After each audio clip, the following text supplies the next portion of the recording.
आज आपण कोळंबीचा भात करणार आहोत। सर्वात प्रथम कोळंबी मॅरिनेट करून घेऊया। कोळंबी घेऊया। 1 चमचा आलं, लसूण, हिरवी मिरची आणि कोथिंबीर याची पेस्ट आहे ते टाकूया। छोटा पाव चमचा हिंग, छोटा अर्धा चमचा हळद, छोटा 1 चमचा काश्मीरी मिरची पावडर, अर्धा चमचा लाल मिरची पावडर, छोटा अर्धा चमचा बिर्याणी मसाला, अर्धा लिंबाचा रस, चवीनुसार मीठ। सर्व मिक्स करून घेऊया। हे आपण साईडला ठेवून देऊया। मिरचीचे तुकडे करते, लसूण, आलं, ओलं खोबरं, थोडीशी कोथिंबीर, 10 ते 12 पुदिन्याची पानं। मिक्सरमध्ये पाणी न टाकता वाटून घेऊया।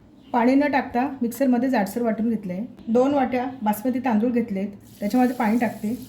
3 पाण्याने तांदूळ स्वच्छ धुवून घेतले। गॅसवर कढई तापत ठेवली आहे। 2 चमचे तेल टाकूया। 1 चमचा साजूक तूप।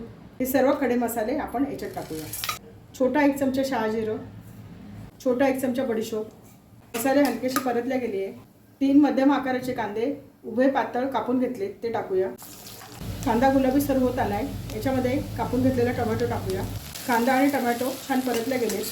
पाव चमचा हिंग, छोटा अर्धा चमचा हळद, 1 चमचा लाल मिरची पावडर, 1 चमचा काश्मीरी मिरची पावडर, 1 चमचा बिर्याणी मसाला, 1 चमचा गरम मसाला, 1 चमचा धना पावडर।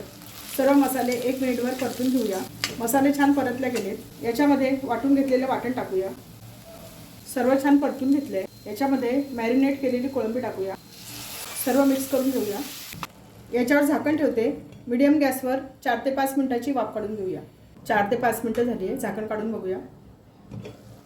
कोळंबीचा छान सुगंध सुटला आहे। याच्यामध्ये धुवून ठेवलेले तांदूळ टाकूया। सर्व मिक्स करूया।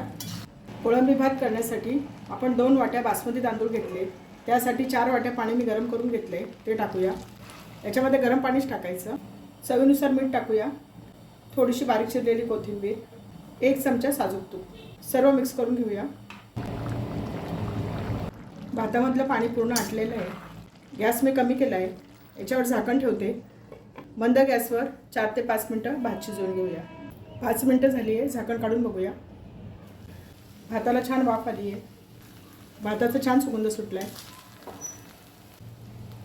भात छान शिजला आहे। याच्यावर 1 चमचा साजूक तूप टाकते। मिक्स करून घेऊया। थोडीशी बारीक चिरलेली कोथिंबीर। आपला कोळंबीचा भात तयार झाला।